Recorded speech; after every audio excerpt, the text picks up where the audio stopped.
August 19th, 1944. Wehrmacht Headquarters, East Prussia.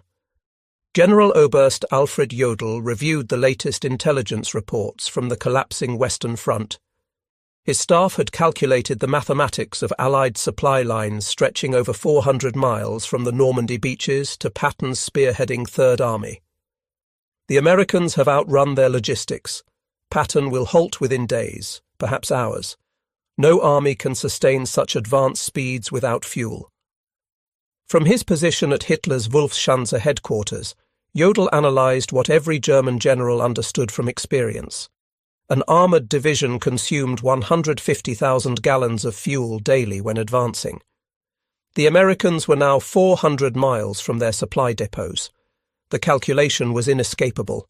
Patton's Third Army would grind to a halt, giving the Wehrmacht time to regroup at the Seine, perhaps hold until winter. What Jodl didn't know was that 125 miles away, 5,958 trucks were already rolling eastward in an endless convoy, headlights blazing in defiance of military doctrine, carrying 12,500 tons of supplies every 24 hours. The Red Ball Express, a logistics operation so audacious that German military science had never conceived it possible, was about to shatter every assumption about mechanized warfare. Within 72 hours, Patton's supposedly immobilized tanks would crash through German positions at the Seine. Within a week, they would liberate Paris. Within a month, they would stand at the German border. The Wehrmacht's finest military minds were about to receive a lesson in American logistics that would redefine their understanding of modern warfare. Delivered by 23,000 truck drivers, 75% of them African American, who turned a one-way highway system into the most efficient military supply line in history. The German General Staff's confidence in American logistical failure stemmed from decades of military experience and recent observations. The Wehrmacht had pioneered blitzkrieg, revolutionized combined arms warfare, and understood intimately the tyranny of supply lines. Their own campaigns had repeatedly stalled when logistics failed to keep pace with tactical success. In Russia, the Wehrmacht's advance had foundered not from Soviet resistance initially, but from the simple inability to supply forces across vast distances. German trucks broke down on Russian roads. Horse-drawn wagons, still 80% of German military transport, couldn't match the speed of panzer spearheads.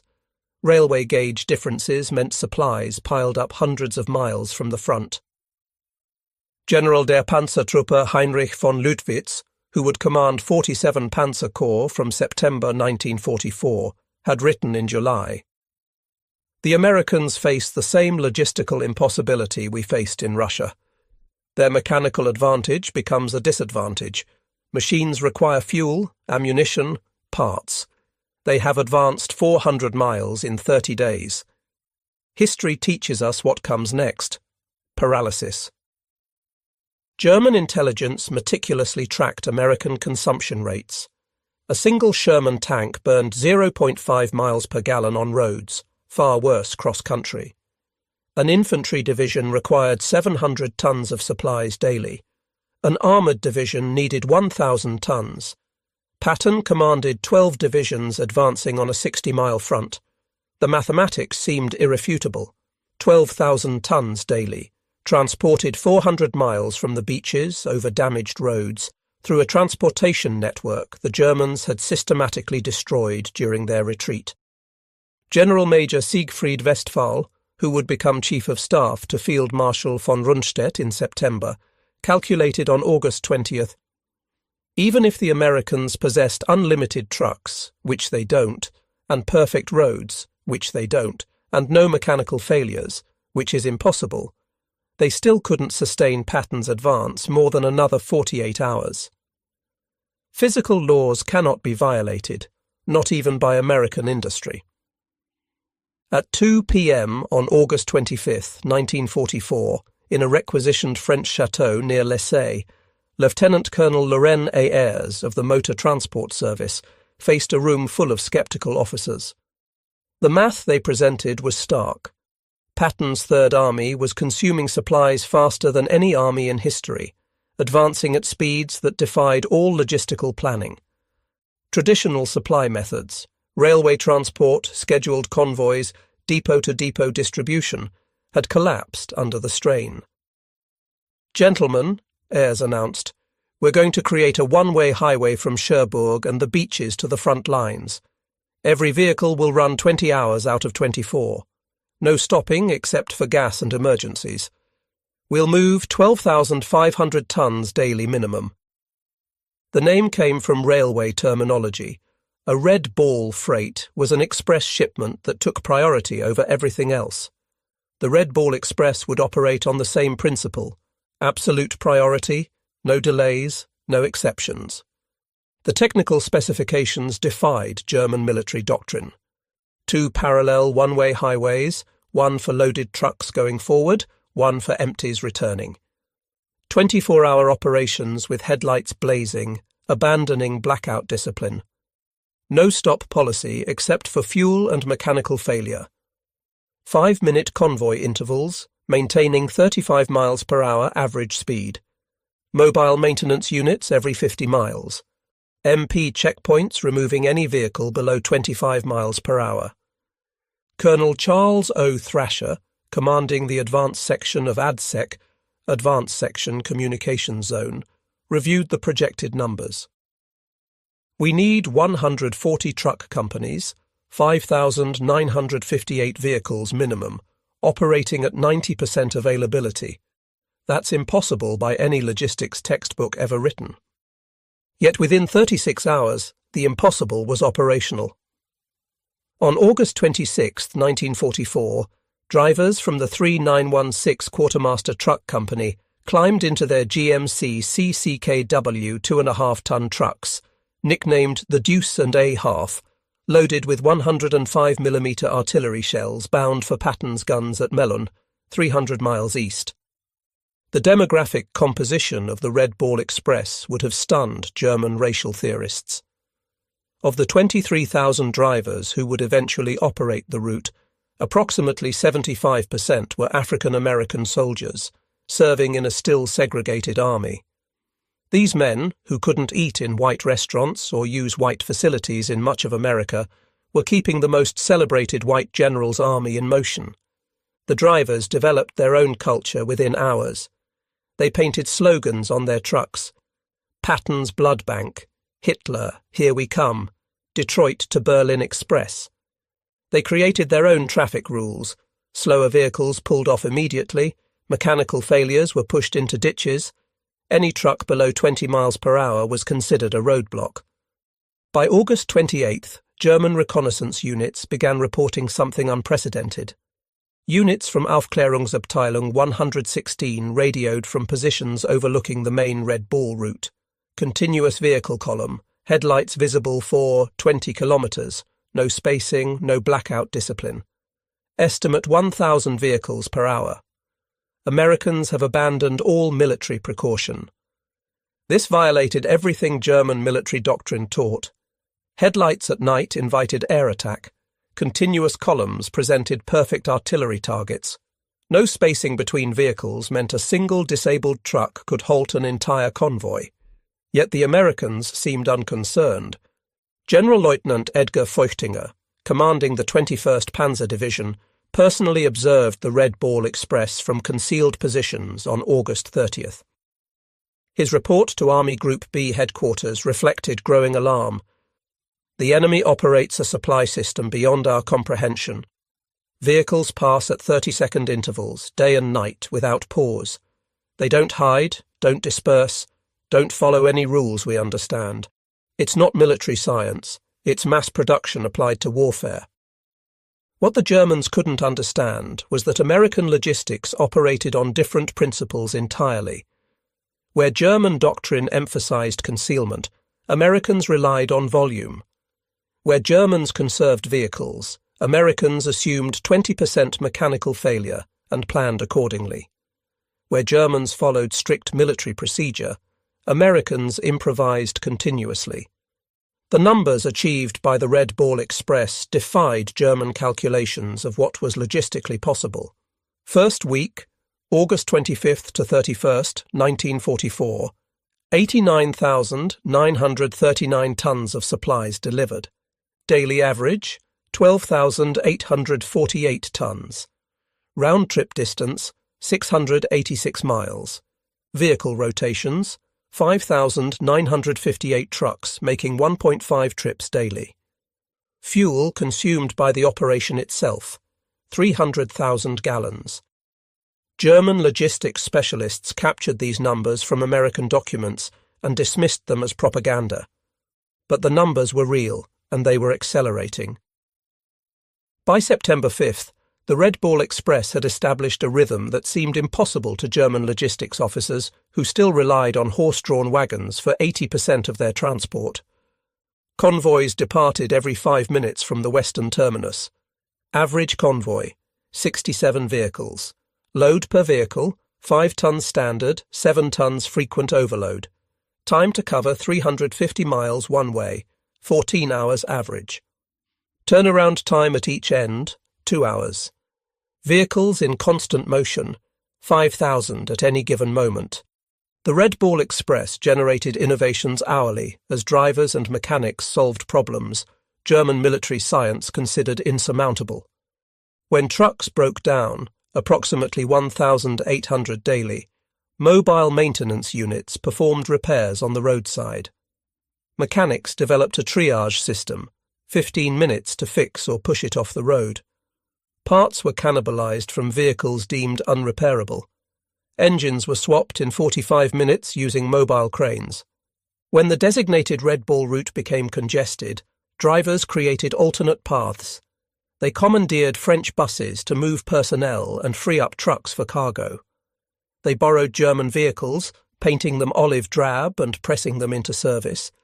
They built bypasses around destroyed bridges, using rubble from bombed buildings as roadbed. The Germans, observing this chaos that somehow produced order, couldn't comprehend it. German logistics doctrine emphasized careful planning, maintenance schedules, and proper procedures. The Americans violated every principle, yet their system accelerated rather than collapsed. The most stunning revelation for German observers was American fuel management. The Red Ball Express consumed 300,000 gallons of gasoline daily just for its own operations, more than many German armies received for all purposes. Yet fuel never ran short. The Americans had created a parallel marvel, Operation Pluto, pipelines under the ocean, laying fuel pipelines across the English Channel. By September 1944, fuel flowed through underwater pipes German intelligence hadn't even detected. Forward fuel dumps were established every 25 miles along the Red Ball route. Tanker trucks ran their own parallel convoy system, ensuring no vehicle waited more than 10 minutes for refueling. General Major Walter Warlimont observed from aerial reconnaissance photographs, "The Americans have fuel dumps larger than our entire strategic reserves. They burn more gasoline moving gasoline than we allocate to entire panzer divisions. This isn't war as we understand it, it's industrial overflow." The Red Ball Express didn't just supply Patton's advance, it multiplied its speed exponentially. German military doctrine calculated that an armoured division could sustain 20 to 30 miles advance daily under optimal conditions. Patton's divisions, supplied by the Red Ball Express, averaged 40 to 60 miles daily for weeks. On September 1st, 1944, the 4th Armoured Division advanced 35 miles in morning operations, halted for resupply at noon, Red Ball trucks were waiting with fuel and ammunition, and advanced another 32 miles in the afternoon. This 67-mile single-day advance shattered German defensive planning, which assumed maximum 30-mile daily advances. General Oberst Heinz Guderian, reviewing the reports in East Prussia, initially refused to believe them. No armoured force can advance 60 miles daily for a week. Mechanical failures alone prevent it. This is propaganda or misidentification. But intercepted American radio traffic confirmed it. More disturbing for German commanders, the Americans were broadcasting their positions openly, without code, supremely confident in their ability to move faster than Germans could react. By September 5, 1944, German intelligence had compiled comprehensive reports on the Red Ball Express. The implications were catastrophic for Wehrmacht planning. Every assumption about American military capability required revision. The report contained observations that defied German military science. Americans wasted vehicles prodigiously, abandoning damaged trucks rather than repairing them. Drivers operated on stimulants for days, violating every principle of personnel management. No camouflage discipline, making the entire system vulnerable to air attack that never came. Mechanical failure rates of 30% daily, simply overwhelmed by redundancy. Fuel consumption that would bankrupt any European military. Field Marshal Walter Model's response revealed growing desperation. If these reports are accurate, we face not a superior army, but a superior civilization. They make no effort to hide because they don't fear us. They waste resources because they have infinite resources. We cannot defeat this with military tactics. The Red Ball Express drivers paid a physical price German observers couldn't see. Drivers operated for 72 straight hours, hallucinating from exhaustion and benzodrine. Accidents killed 300 drivers in the Red Ball's operational period. Trucks collided in fog, overturned on damaged roads, burned when overheated engines ignited. Yet morale remained extraordinarily high. These men, mostly African Americans denied equal rights at home, understood they were making history. They were proving Hitler's racial theories wrong, with every mile driven, every ton delivered. Captured German officers provided eloquent testimony to the Red Ball Express's impact. Oberst Hans von Luck, taken prisoner in September 1944, told interrogators, "We knew we'd lost when we understood your supply system.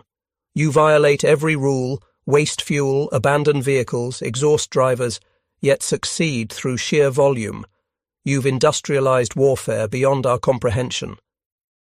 The psychological impact on German forces was devastating. Wehrmacht soldiers could hear American trucks all night, every night, endless motors, endless supplies. They had 3 rounds per rifle while Americans were bringing millions of rounds. The sound itself became psychological warfare. The vehicles themselves amazed German engineers. The GMC CKW 2.5-ton truck, the backbone of the Red Ball Express, represented mass production perfection. General Motors had produced over 500,000 of these vehicles by war's end, more trucks than the entire German military possessed of all types combined. The trucks featured innovations Germans hadn't implemented: all-wheel drive as standard, not exception. Automatic tyre inflation systems, waterproofing that allowed 30-inch fording, engines that ran on low-quality fuel without modification, heaters that actually worked in winter. More stunning was American maintenance philosophy. Where Germans rebuilt engines, Americans replaced them. Where Germans rationed parts, Americans discarded entire vehicles for minor problems. Where Germans had master mechanics, Americans had thousands of competent mechanics who could perform 80% of repairs. As the front moved east, the Red Ball Express adapted with speed that stunned German planning officers accustomed to weeks of preparation for major logistics changes. When the original route to Chartres became insufficient, Americans created Red Ball Express extensions overnight. White Ball Express, Rouen to Paris. Green Diamond, Cherbourg to railroad transfer points. Red Lion, Bayeux to Brussels. A BC, Antwerp, Brussels, Charleroi. Each new route was operational within 48 hours of conception. German staff officers required weeks to plan similar operations. The Americans simply painted new markers, assigned trucks, and started rolling. The predominance of African-American drivers in the Red Ball Express created cognitive dissonance for German racial theorists. Nazi ideology declared blacks inferior, incapable of technical tasks, lacking initiative. Yet these drivers were performing logistics miracles that German forces couldn't match. The African-American soldiers understood the irony. They knew what the Nazis thought of them, which made them drive even harder. Every mile they drove proved Hitler wrong. They were fighting racism with truck keys, defeating Nazi ideology through superior performance. Some German prisoners, forced to load Red Ball trucks as labourers, found their worldview shattered by working alongside African-American sergeants who calculated weight distributions faster than German engineers, who spoke better English than German English instructors, who treated prisoners fairly despite everything Nazi propaganda had told them about racial behaviour. The Red Ball Express required infrastructure Germans deemed impossible to create under combat conditions. Engineers built or reinforced 40 bridges, created 15 major fuel depots, established 26 maintenance stations, and constructed 8 temporary cities for drivers, all while the operation was running. The bridge at Mante had been destroyed by German engineers specifically to halt American logistics. The Wehrmacht calculated replacement would require 6 weeks minimum. American engineers built a temporary bridge in 14 hours, while Red Ball convoys detoured only 8 miles on hastily bulldozed bypass roads. German engineers observed American construction methods with amazement. No planning meetings, no detailed blueprints, just immediate action. They built faster than Germans could destroy, created infrastructure that appeared overnight in French fields. One Red Ball Express achievement particularly stunned German artillery officers: ammunition supply rates that exceeded their highest theoretical calculations.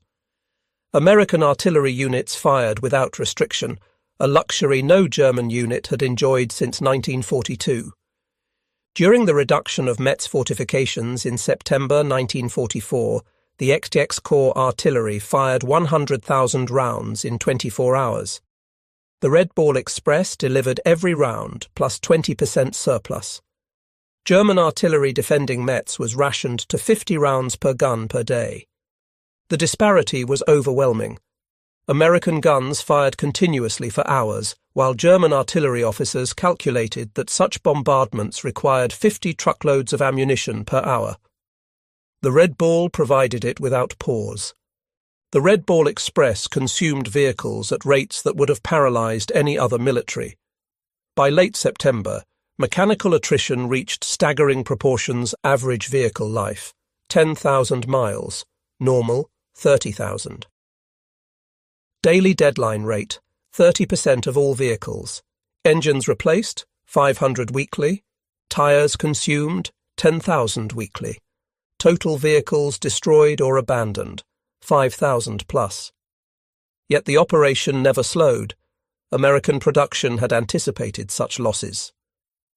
Ships arrived weekly at French ports carrying hundreds of new trucks.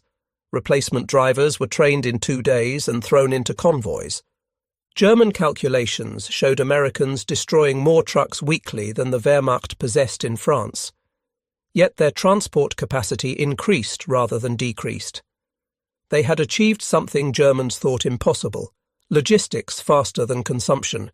French civilians along the Red Ball route witnessed American abundance that contradicted years of German occupation scarcity.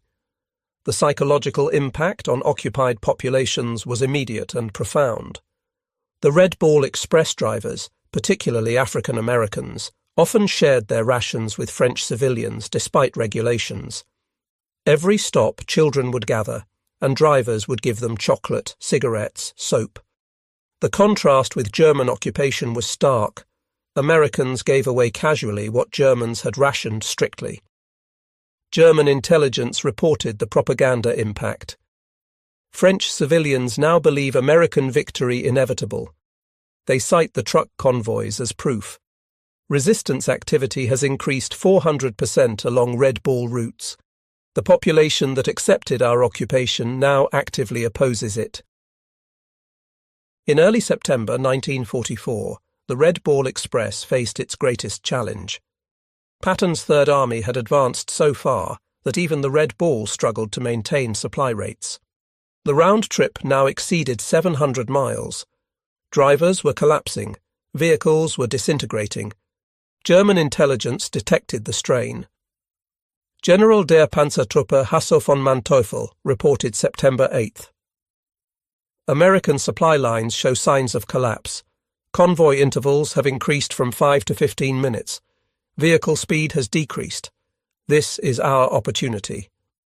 But American adaptability again surprised the Germans. Within 72 hours, the Red Ball Express reorganized. Created intermediate transfer points, cutting individual runs to 350 miles. Implemented driver rotation systems. Established forward maintenance bases. Doubled the number of assigned vehicles. By September 12th, tonnage delivery had actually increased. The crisis that should have halted Patton only made the system stronger. Supplementing the Red Ball Express, Americans implemented another logistics solution Germans deemed impossible: large-scale aerial supply. C-47 transport aircraft began delivering critical supplies directly to forward units, each aircraft carrying 3 tons. On September 16, 1944, Wehrmacht observers counted 900 transport flights in a single day, delivering 2,700 tons by air. The Luftwaffe, at its peak, had managed 300 tons daily to Stalingrad, and considered that a maximum effort. The Americans used transport aircraft like trucks, no fighter escort concerns, no fuel limitations. They assumed losses and overwhelmed them with numbers. The Wehrmacht couldn't compete with this industrial arithmetic. The Red Ball Express operated under command principles that violated German military hierarchy. Junior officers made decisions reserved for generals in the Wehrmacht. Sergeants commanded operations larger than German colonels managed. This decentralization baffled German observers. American logistics operated without apparent central control. Every lieutenant acted like a general, every sergeant like a colonel. Chaos should have resulted. Instead, they achieved efficiency the Wehrmacht couldn't match with rigid hierarchy. By October 1944, advancing railheads began to reduce Red Ball Express requirements. The operation that was supposed to last 10 days had continued for 82 days, delivering 412,000 tons of supplies over 122 million ton-miles. German commanders, now fighting on their own borders, reflected on what they had witnessed. Field Marshal Model wrote in his final report, "We were not defeated by American tanks or planes primarily. We were defeated by American trucks." The Red Ball Express proved that in modern war, logistics is strategy. The transition to rail transport was itself a marvel. American railroad engineers had reconstructed 1,000 miles of destroyed French rail lines while the Red Ball was running. They laid new track faster than Germans had destroyed it, often using captured German rail equipment. The final Red Ball Express statistics defied every German calculation of logistical possibility. 82 days of operation, 412,193 tons of supplies delivered. 122 million ton-miles. 5,958 vehicles average, peak 7,000. 23,000 total drivers employed, 700,000 gallons of fuel consumed daily, 40,000 tons of ammunition delivered to Patton alone, 15 million rations transported, 135,000 medical supply tons. Reviewing these figures in captivity, German officers admitted they had calculated American logistics based on European precedent. They had multiplied their best performance by 3 and assumed that was American maximum. They were wrong by a factor of 10. Beyond tonnage and distance, the Red Ball Express achieved something more profound. It destroyed German faith in their own military superiority. Wehrmacht officers who had dismissed Americans as soft and mechanically dependent watched those same Americans achieve logistics miracles through determination and industrial abundance. German prisoners of war would stand silent at prison camp fences, counting passing Red Ball trucks. Some wept. They understood what it meant, not just that Americans could supply their armies, but that they could waste more than Germans could produce. They were watching their worldview collapse, one truck at a time. The Red Ball Express forced an unexpected racial reckoning within the American military itself. The operation's success depended overwhelmingly on African American soldiers who were still segregated, denied equal treatment, and barred from combat roles. General Eisenhower, visiting Red Ball operations in September 1944, witnessed the contradiction firsthand. His aide, Captain Harry Butcher, recorded, "The general stood watching coloured drivers who'd been at it for 20 hours straight. He said, 'These men are winning the war as surely as any infantry. We need to reconsider many things.'" The success created pressure for integration that contributed to military desegregation 3 years later. African American soldiers had proved in France what they always knew. Given the tools and opportunity, they would match anyone. The Red Ball was their combat, and they won it decisively. German racial theorists struggled to explain the contradiction. SS racial science publications simply stopped mentioning American logistics operations. The evidence was too overwhelming to deny, too damaging to acknowledge. German military engineers studied Red Ball Express operations intensively after the war. The lessons revolutionized logistics thinking worldwide. Volume overcomes inefficiency. Mechanical redundancy eliminates vulnerability. Decentralized execution enables speed. Standardization multiplies capability. Human endurance has limits, but they're higher than assumed. General Franz Halder, former chief of the German General Staff, wrote in 1950, "The Red Ball Express proved logistics determines strategy, not vice versa. Americans understood this. We learned it too late." Among the 23,000 Red Ball drivers, individual stories of heroism emerged that Germans found incomprehensible within their military framework. These were verified accounts from military records. Corporal John L. Houston drove continuously for 48 hours, delivering ammunition to the 2nd Armoured Division at Cambrai, falling asleep at the wheel 3 times but continuing after being revived by other drivers. Private Booker T. Washington's truck caught fire from overheated brakes while carrying medical supplies. Instead of abandoning it as procedure required, he drove the burning vehicle 2 miles to a field hospital, jumping out as flames reached the cab. The supplies saved wounded soldiers from both armies. These stories, multiplied thousands of times, revealed American military culture to observing Germans, individual initiative, calculated risk-taking, and mission accomplishment over regulatory compliance.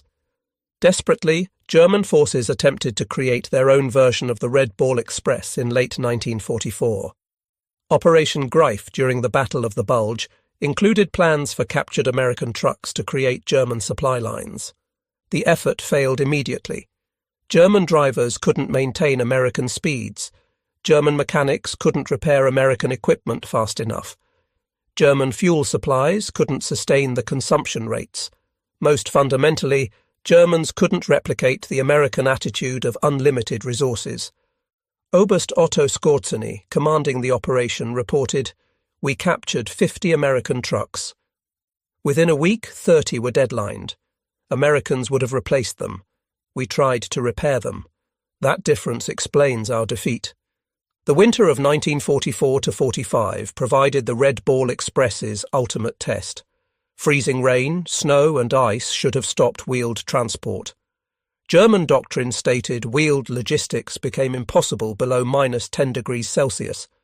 Yet the Red Ball Express continued. Drivers wrapped chains on tyres, poured alcohol in radiators, and kept rolling. Speeds dropped from 35 to 15 miles per hour, but tonnage delivery continued. German observers reported ice-covered convoys moving through blizzards that had stopped panzer divisions. The Americans had created a logistics system that functioned regardless of weather, terrain, or enemy action.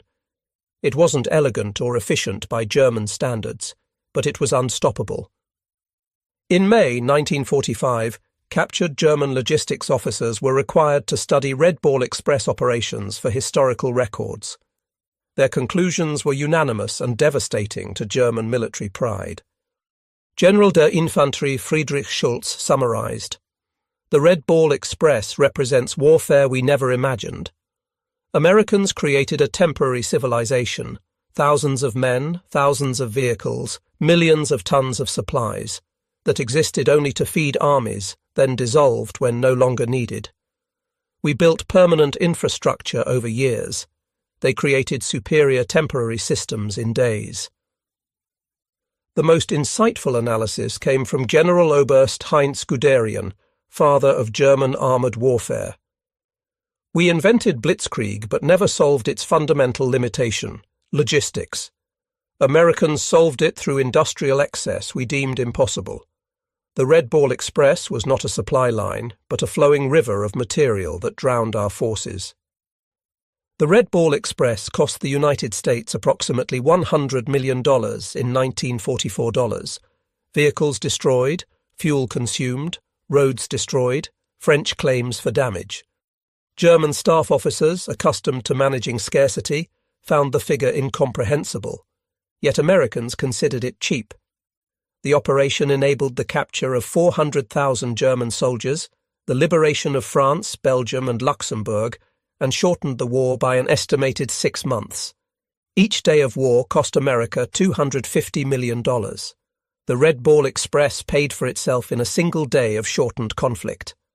Lieutenant General John C. H. Lee, commanding logistics for the European theatre, stated, "We wore out 5,000 trucks and 23,000 men to destroy the German army in France.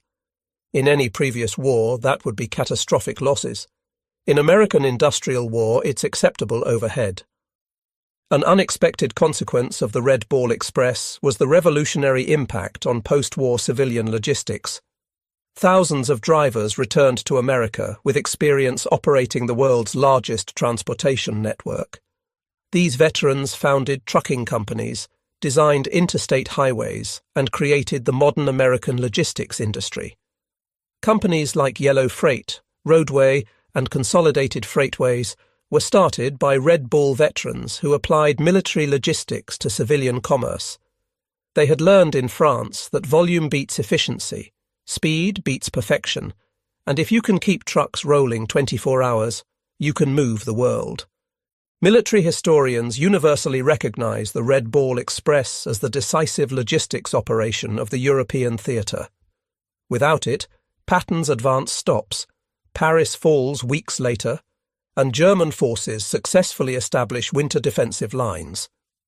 The operation validated American military doctrine that emphasized logistics over tactics. While German officers studied Clausewitz and battlefield maneuver, Americans studied Detroit assembly lines and railroad timetables. The Red Ball Express demonstrated that in modern warfare, the ability to supply forces determines victory more than tactical brilliance. On September 15, 1944, Field Marshal Gerd von Rundstedt, Supreme German Commander in the West, received comprehensive intelligence on the Red Ball Express. After studying the reports for hours, he summoned his staff. "Gentlemen," he announced, "we face something beyond military solution. The Americans have created a supply system that makes distance irrelevant. Our strategy assumed their culminating point, where advancing forces outrun supplies. That point doesn't exist. They have revolutionized warfare, and we are fighting the last war." His operations officer, Oberst Hans Speidel, suggested interdicting the Red Ball routes with the remaining Luftwaffe. Von Rundstedt's response revealed complete understanding. "With what shall we interdict? They have 6,000 trucks. If we destroy 1,000, which we cannot, they'll replace them in a week. We'd need to destroy 200 trucks daily just to match their production. We don't have 200 aircraft total." Behind the statistics were human stories that revealed American character to German observers. Drivers who hadn't slept for 3 days refusing relief because their trucks might not make it through. Mechanics working in freezing rain to keep convoys rolling. Teenagers lying about their age to drive trucks. Such stories, multiplied throughout the operation, created a mythology that demoralized German forces. The Americans were not soft as propaganda claimed. They drove themselves harder than Germans drove horses, But they did it voluntarily, not from fear. This made them more dangerous than German doctrine had understood. The Red Ball Express became unintentional propaganda more powerful than any planned operation. German soldiers could hear the convoys at night, endless streams of motors that never stopped. The sound itself became psychological warfare.